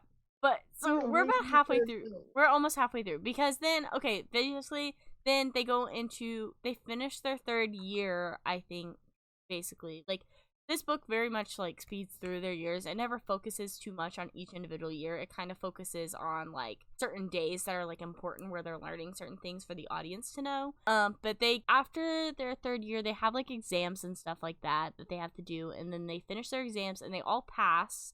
And they do like a test where they have to come up with their own like unique translation. It doesn't have to be like anything groundbreaking, but they do have to come up with a unique translation that works to basically go into their fourth year. And after they finish their third year, they're like, hey, you can basically, they do like a traveling thing with your class where you can like go to all the places where like your language that you specialize in is like, right? Like they go to, Yeah. and But so obviously, like, things happen. There's like some things happen in the plot where like where they are taken is different. They end up going somewhere that is relevant to helping like the empire, which yes. is Well, Canton. yeah. Canton. Even though, like, Robin knows Chinese and he knows Cantonese, that's not why he gets to go to Canton. He only gets to go to, like, Canton because they're using Canton right now to fund, like, the Opium Wars and things like that. Because within a certain time period, England wants to trade with China, but England doesn't have anything China wants to trade with. They have their spices, they have their tea, they have gunpowder, they have everything that the average Chinese citizen want. The only thing they don't have is opium because the British basically got a bunch of Chinese citizens addicted to opium, which is like a horrible drug that I guess you smoke mostly. That, Yeah. I don't even know like how it affects you or anything like that. An opioid. Yeah, but I don't Sounds know. popular. Like I guess is it like similar to nicotine? I don't know. That's like stupid of me to say. It's like it's a controlled substance, but it comes from like the like poppy seeds, you know. But it's used to make like heroin Okay. and stuff. Okay. But So also like I think oxycodone and some other like oh god, what's the other one? It's like it's still used. Like opium is still yes. used. It's just like It's not super. recreationally used like it was in China. Like what they were smoking like back then is like not what people are like Taking shooting up now. their Yeah. veins right now. Like they were smoking. It's Yeah. crazy. Well, But you can inject heroin or smoke it or I have that book. What's it called? Where are you? Drugs Without the Hot Air by David Nutt. He talks about it. A neuropsychopharmacologically or pharmacology of the studies. But anyways, moving on from that, so they get to go to Canton, which is a whole thing within itself. I think that's how, is it book 4 starts like that? I think so. Or, no, I think it might be it's book 3, because, so anyway, so they get to go there, so then this is like the main reason why like England wants to like colonize China and stuff like that is because they want to introduce them into the free trade market, which you know a lot more about free trade than I do, Mariah. Well, it ain't free. Okay. Well, the quote is, what free trade really meant was British imperial dominance for what was free about a trade that relied on a massive buildup of naval power to secure maritime access. Oh, like essentially, like I think a lot of what people would like advocate for when it comes to free trade is really just like colonialism. Yes. They're just trying to extract by force like what they Because want in the same ways that's like what's happening in the Congo with like the cobalt mines and the reason that the US backs Israel with Gaza because there is like the oil. oil off the coast. And that's So one and thing. like because of where it sits like geopolitically where they could have a military base. So That's like one thing for like England. They don't have like China or like that area either because they don't have like they want to trade with China, but China doesn't want to trade with them because China doesn't need anything from them. The only thing, again, like I said, was opium. But even then, they don't need that, and so the government officials are like kind of like, hey, like we don't really want this opium. Could you like cut it out? Like we don't need that. And so then basically like Robin is sent there by like his father and then like BABEL and stuff like that because BABEL is funded by the English Empire and stuff like that. That's why they're kind of sent on like these diplomatic things. They're like, hey, like you have somebody that like can directly like speak to like these Chinese government and like tell them, hey, like y'all need this opium. It's good for you, basically. And so Robin goes there and is like, hey, like he like basically goes with like some dude that's like businessman or whatever that's trying to like sell him the opium or whatever. And then the other guys, they're also like religious missionaries. yes, they like mention that. It's kind of like a throwaway thing. Like that, I think that's how they're able to get away with living within like Canton specifically. They have like a factory like an English only factory. I guess like British only. I don't know. Basically, that's how they're able to like stay there and stuff like that as like the religious part versus why like however else they wouldn't be typically there. But so then I don't know exactly who the man is. He goes with some guy to go talk to like some like one of their like generals or something like that. No, like the man is he Oh, talks 'cause they end up but like the one that works for like the Chinese, like government. the dynasty. Yeah. He's like one like a really high He's like like high up, but up. I don't remember exactly like what his like career is. He's basically like somebody that works directly with like He like the talks emperor. to Robin. He's like, "Yo," He like like pulls him takes off the Robin side, like, like after "Is he this like relevant? has Should I do this?" yeah, because they have like a conversation where it's like a diplomatic where like the white man is there and stuff like that and he goes, okay, well like he's the man that like works for the emperor. He's like, I had to think about it, like I'll get back to you. He goes, but can I talk to like your translator like one-on-one? He goes, well, you can't really do that because like it doesn't represent me. He's like, I'm not trying to talk to him about like that. Like I understand it doesn't represent you. I just want to talk to you. Says he's from Canton. We're from Canton. We'd love to have a conversation with him. Then he goes over there and he like has a conversation. And the man like he's like, bro, what the fuck? Like, is this real? And he's like, dude, if I were you, this is stupid. Like, do not take this opium. They're gonna like backstab you. They wanna like start a war with you. Basically, like he doesn't say like that explicitly, but he's like basically if I were you, I wouldn't take this deal. It's not a beneficial deal for me personally. I wouldn't take it. So then the guy's like, thank you, I appreciate your honesty. And so then what he does is then he blows up the boat of opium, like right in front of like Professor Level and stuff like that. It's pretty badass. But then because that happens, that basically signifies like, hey, England, we're willing to go to war against you. Like we don't, is basically what happens. But obviously like they don't want a war, but they're like, hey, like we're not gonna take this sitting down like you want us to, is like what the message of them blowing up the opium ship was. So then Professor Level's like, what the fuck did you do, Robin? We have to get out of here because we're English and stuff like that. They could like basically take them as like political prisoners and things like that. So they're like, we gotta get out of here. So they get on the boat, they leave, and then they like are like, what the fuck, that was so crazy. Like Letty, Victoire, Rami, Robin, they're all on the ship. They're like, wow, this is crazy. And then Professor Level's like, Robin, I need to see you in my fucking cabin. And he goes into the cabin and he's like, yes. And he's like, what the fuck did you say to like the Emperor's guy? He's like, I didn't say anything. And he's like, okay, now I know you're a liar because you're a Chinese man. Basically, he's like super racist to him again. And basically earlier in the story, Griffin killed this other girl, or like it's implied that we didn't even talk about how like the Hermes Society and how like Robin betrayed the Hermes Society, which is like kind of like a plot and stuff like that. But basically there's like this bar that basically it's not like the translate bars where like it explodes, but like it can kill someone if you like throw it at them basically when you say the words. But Griffin killed a girl with that. And so then Professor Level's like, this is what your brother is. He's a murderer. And this is why you shouldn't be a part of the Hermes Society, which the Hermes Society is the group that Griffin is a part of that's like a decentralized Marxist group that steals silver bars from BABEL to send them out to revolution, other things like that, to fund those revolutions. Stick it to the man. So, like, throughout the entire plot, it's kind of like Robin It's like being up against his brother, his one, like, only, like, blood familial, relative yeah, outside of his father. dad, who isn't, like, really his dad. And it's like a reform versus revolution. Like, Robin is having this big, like, political development as he's, like, getting older, going through Oxford. He doesn't really understand Griffith's, like, Violence is violence. necessary ideology. So it's in that moment, like when the switch flipped for him. Whenever he realizes that he did all the right things for his father and still being like this, Like even it would never ever be enough, and he sees his people, and he's just like, he sees them no. suffering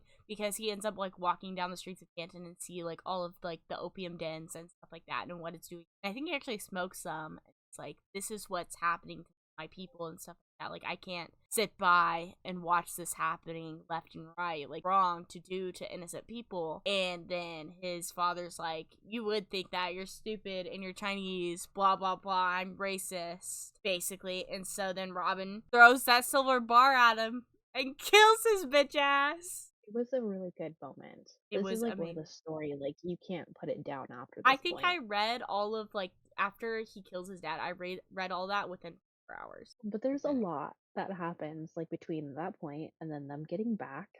Yes, where they basically have to hide Professor Lovell's body. They throw him off the side of the ship because, like, obviously they're on, like, a ship with a bunch of white men, and Victoire, Rami, and Letty all come in, and they're like, oh my god, what happened? He's like, I killed him. Sorry. Basically, he's like, I don't know why I did it. I didn't even mean it. He thinks, like, he didn't mean to do it, but obviously, like, the intention was there because you have to speak, like, the translation and stuff like that. But it was like, a spur-of-the-moment thing. It wasn't, like, planned or anything like that. But because that happened, they're kind of, like, refugees in, like, a way, because they're like, we just killed this man, and they have to, like, basically get from the ship. They have to get back to England, and they don't get to go on the rest of their trip because of, like, the issues that they caused in Canton, going straight back to England, which is still, like, a month boat ride. So they just, like, pretend that he's sick, even though they threw him off the side of the ship. Meanwhile, they have to comfort and console Letty the Because entire she has time. no idea what's happening. Well, because, And like, she's the victim. Victoire and Rami were both invited to the Hermes Society previously, and they got, like, caught, or they were going to get caught in something where they were taking the bars, and it went wrong, and they ended up getting caught in the trap. But then Robin ended up covering for them, even though he wasn't actively a part of, like, the Hermes Society at that time. He was like, there's only one in me. I don't even know, like, the plan or nothing. You guys know more, so if I get caught, I can't even, like, declare anything because I wasn't a part of it. So he takes the fall for what happened with it. But then Rami and Victoire are very upset with him because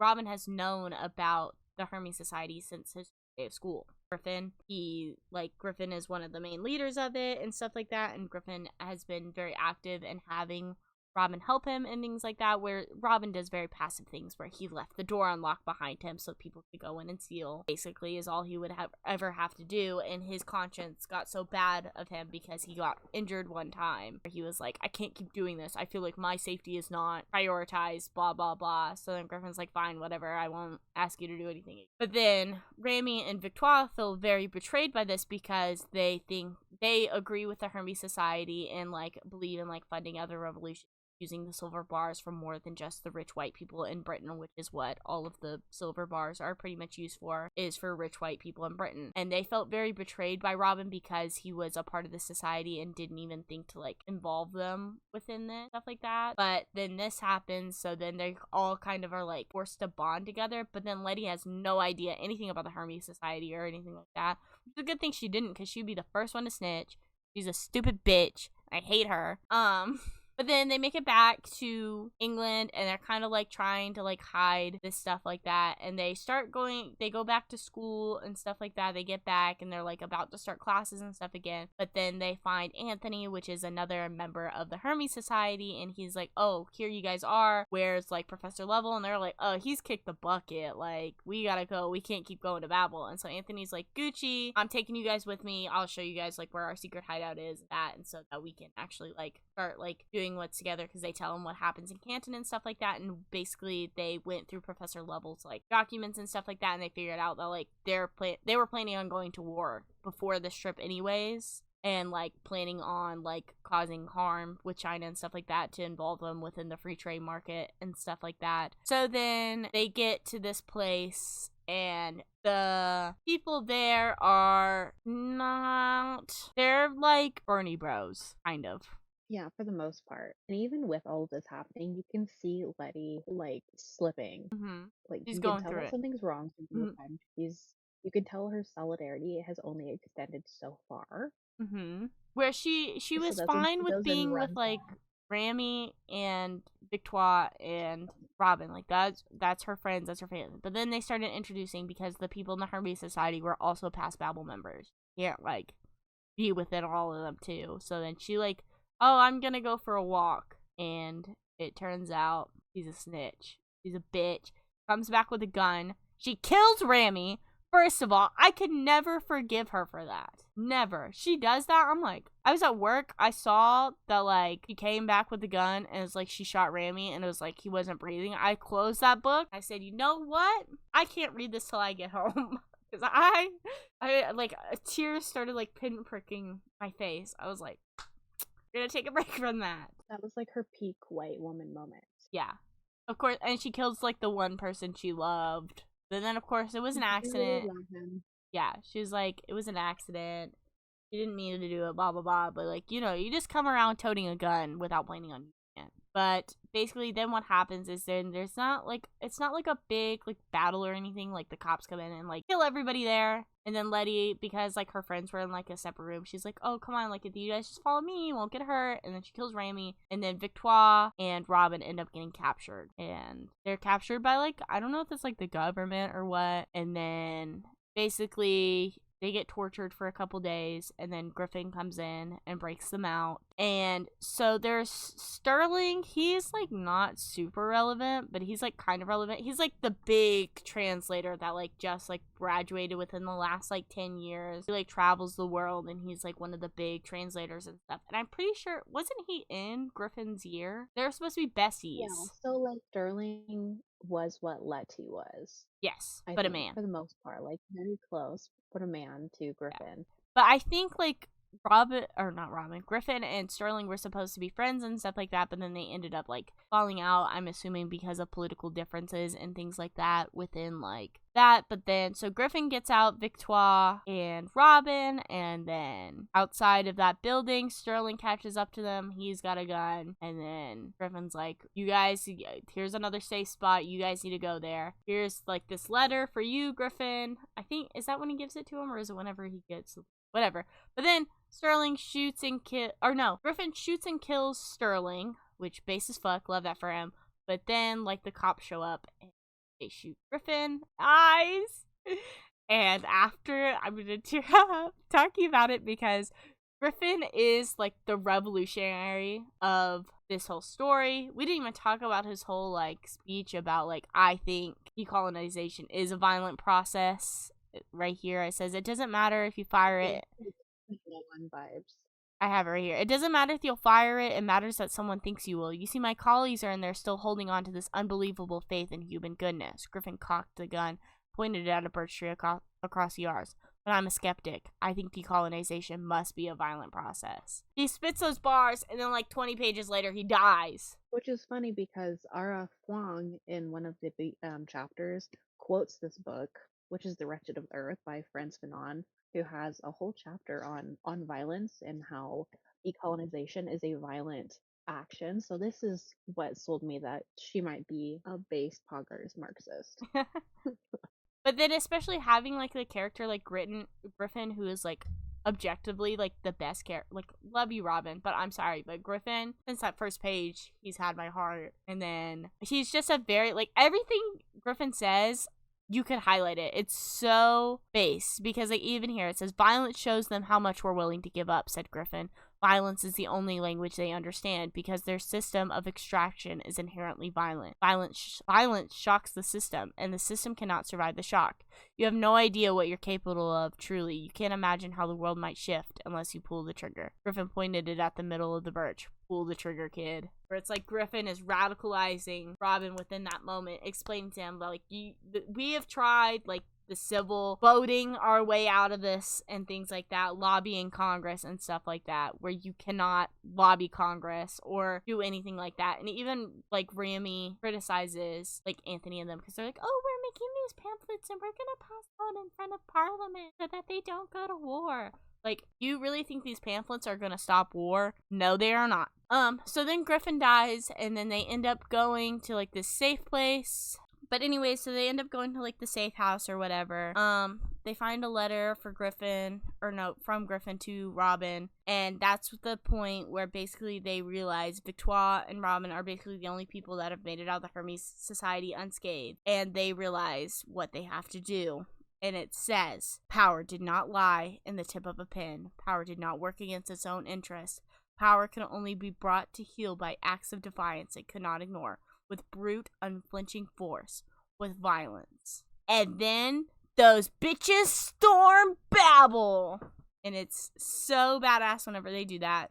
Because basically, I mean, they don't even, like, to be honest, that's not a very good, like, it's not even, like, as violent as it could be, in my opinion. Because they kind of, I mean, they have guns, and they go in there, and they're basically like, we're stopping all silver bar productions. Like, more so the ramifications of them going in there and pausing the Yeah. like maintenance and development of more of the silver bars, there's a lot that happened. Like the carriages stopped working efficiently or driving themselves, and like the So bridge they cause wrecks and stuff itself, like and then that. like the buildings, like the historic buildings that they were using silver bars to like make sure like the integrity of the stonework, say like the buildings are crumbling, Yes. people are dying, the water filtration is bad. Like it's just everything's going to shit, but like the English government is still not doing anything, which Hmm. like is so it's like Yeah.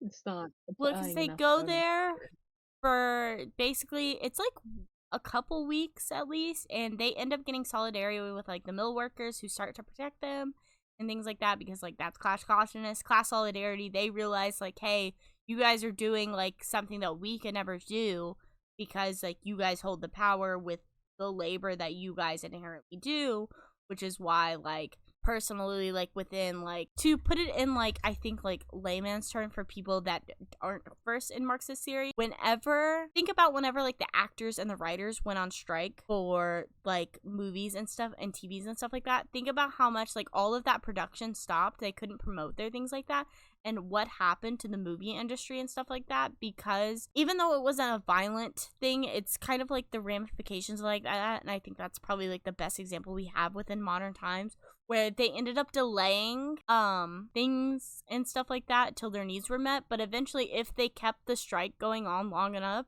we would have gotten to a point where there would be no new TV shows or no new movies and things like that, which is why like the companies ended up settling with the actors, and the actors could only go so long without working and stuff like that to afford their living and stuff like that, because these people have homes, they have families, and they have things that have to be paid for and things like that. But that's like an example of where if it was taken to the extreme, we wouldn't have new TV or we wouldn't have new movies, stuff like that. They would have delayed these movies for as long as they could until eventually there was no new movies coming out, which probably could have lasted years, I'm assuming, with how much like media and stuff is made within Hollywood. But that's like kind of like what happened within Babel with them taking it over. That's like the idea was that, the example of like two different unions like coming together yes, with the writers, for a and common. since the writers and the actors were both on strike at the same time, that's what affected it so much and stuff like that, which is why they were able to get like a better deal, which is like, kind of like what happened with the mill workers going on strike, and then Babel also going on strike, even though a lot of the Babel scholars did not believe in what they said, which is fine with them. They said, because like they had some humanity within them, where I know Robin wanted to keep everyone captive within there, but Victoire was like, no, we're not keeping everyone captive. If you want to leave, leave, but you can't come back in here to do any translation work, basically. And then they would like go outside and try to like get in and stuff like that, but they couldn't, because they destroyed all their blood vials for anybody that didn't stay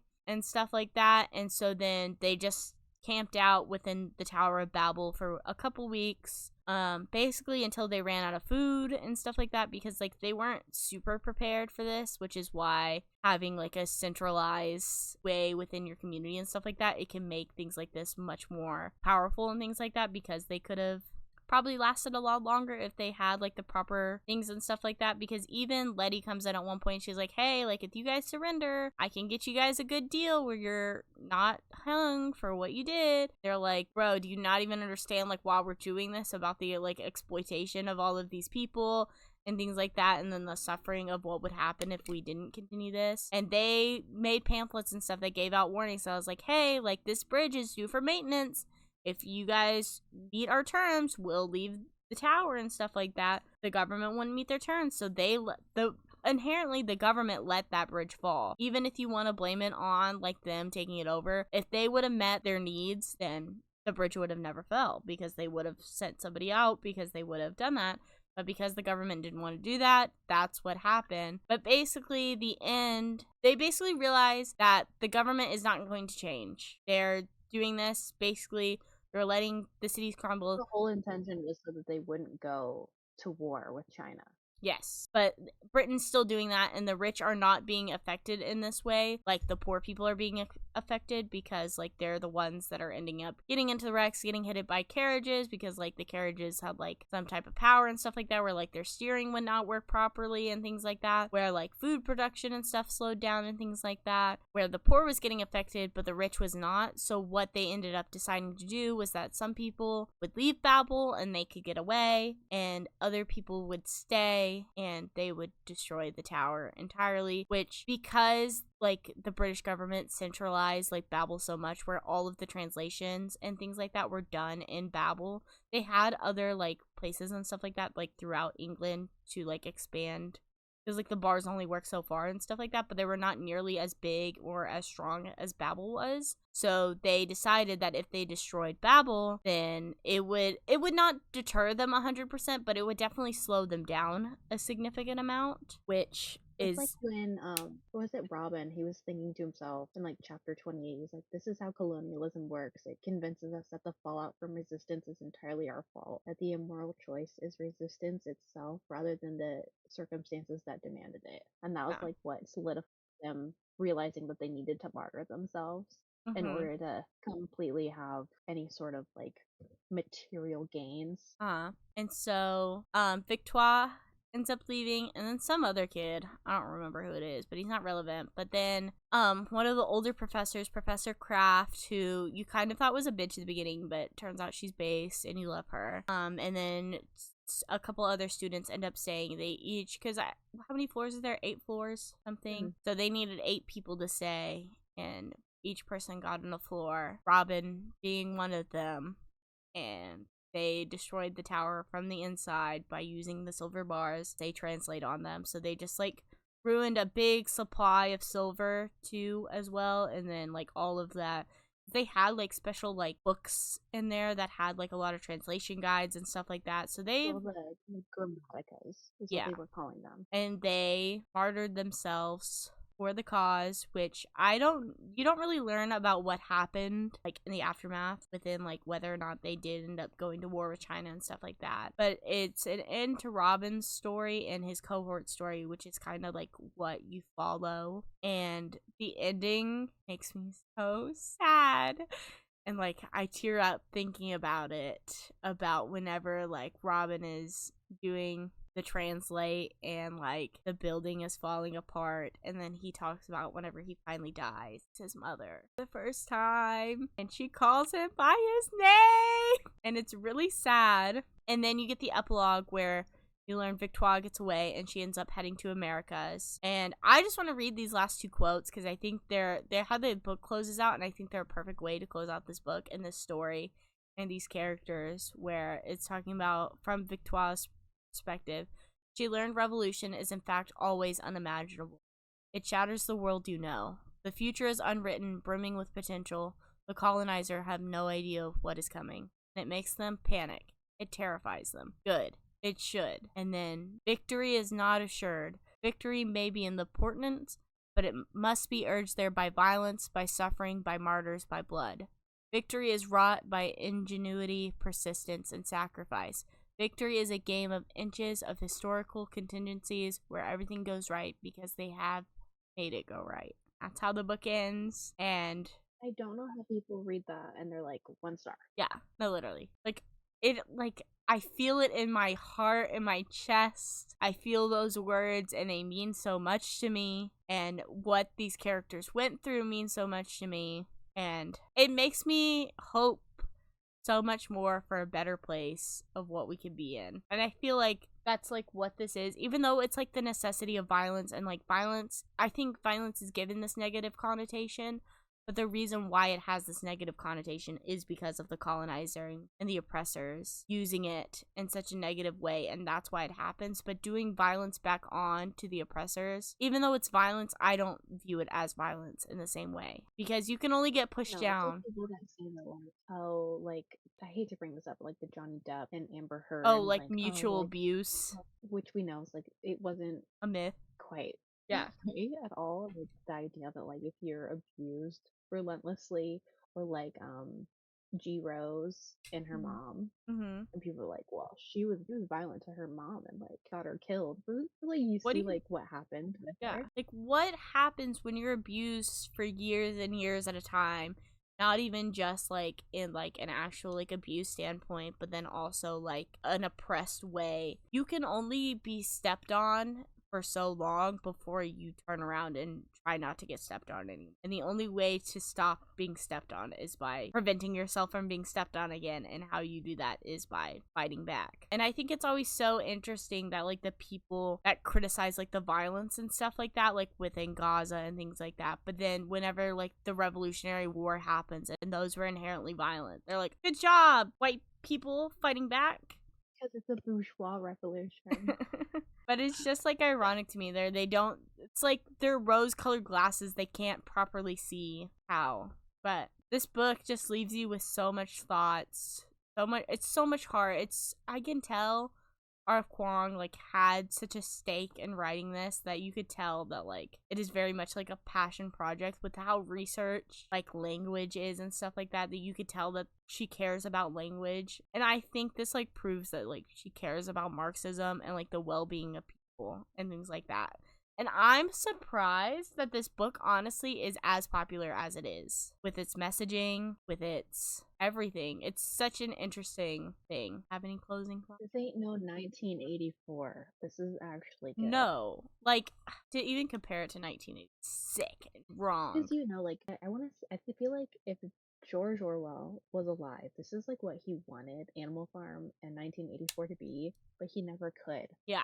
And He's a loser. And I think what's so interesting about this too is that even though it is like inherently Marxist and communist and things like that, she does it in a way where like the people that always want to criticize like Stalin or Mao and things like that, where they don't even have that opportunity to do that, where it's like where like people are like, well, the reason why like they get oppressed and stuff like that is to fight against like Stalin oppressing other people and things like that, where it's like in this like fictional example, obviously there is no like left-wing like totalitarian dictatorship or whatever that they're fighting against. They're fighting against regular people, and I think that you look at like the United States and like that's what's happening here in like Israel and Gaza. Like Israel's not fighting against some left-wing totalitarian. I'm using like totalitarian in quotes because we love my boy Stalin, we love my boy Mao, you know, like don't critical support obviously, but like I think people criticize them too much for critical support. But like they're fighting against regular people, which is exactly like what this is about.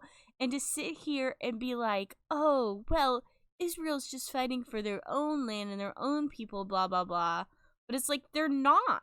You're just justifying colonialism and imperialism. And like but then, like, the right-wing people are always the first to be like, well, communism killed 100 billion bajillion people. But this capitalist country, Israel, killing hundreds, thousands of people from Gaza and Palestinian people is not nothing. It's nothing. Don't worry. That's not capitalism. So if you were somebody who, which I imagine if you're listening to this, you're not against violence. Yeah. If you are, you really need to rethink. Let's throw out some book recommendations. I think Huey P. Newton's Revolutionary Suicide was incredible. There's also, where is it? And I think personally, like, especially because I think a lot of people that are, I don't know, like, at least Marxists and stuff like that, I'm using, like, leftist derogatory, those are, like, the people that I think that are against, like, violence and stuff like that, and that's how you know they're not true Marxists. And you can see that within BABEL and stuff like that. That's, like, a personification of, like, the leftists. And things like that with, like, Letty, even though, like, oh, like, yeah, I believe in equal rights, but if we just vote in equal rights, that's all we have to do, you know?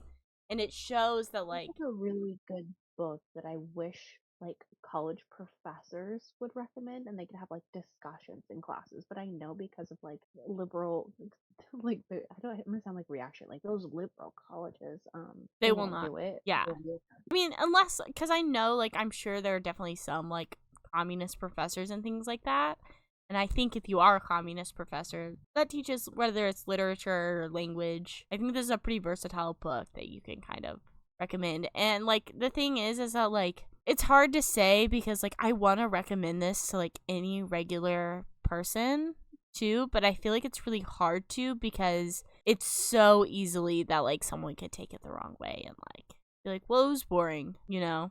Because like it is dense, but I don't think it's dense in a way that it's complicated either. This is saying this as someone who, like, whenever I read, like, some nonfictions and even, like, classic books, like, I have a hard time reading them.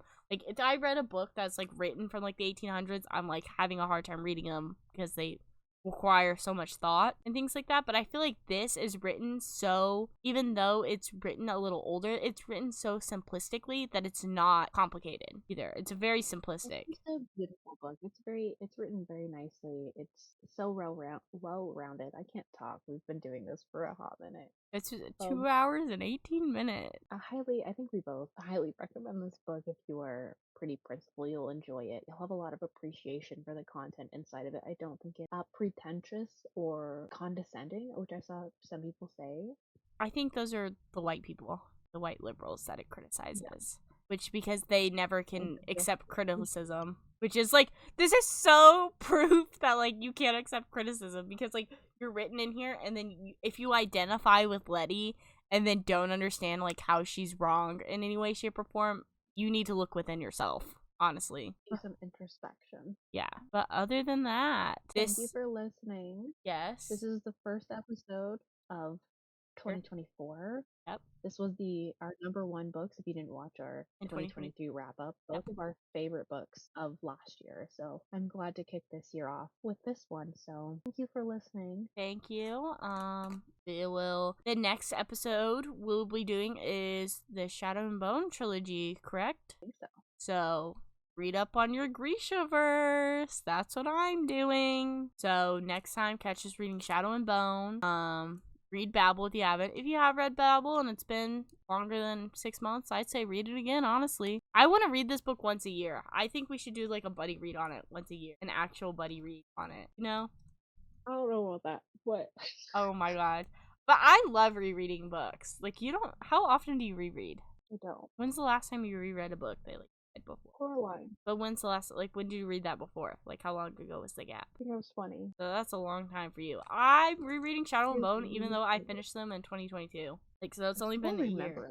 Most everything I read. I'm not like that. I memorize the major plot points usually, but I think because I don't remember like the individual like words and things like that, I can always extract something out of it. And I love, like, especially reading like Shadow and Bone, even though like I know the major plot points that are gonna happen, like getting to like the new points and stuff like that, being able to like see like the foreshadowing and how it's going to end up, it's very fun for my head. But anyways, that is all from us. Literary Liberation out.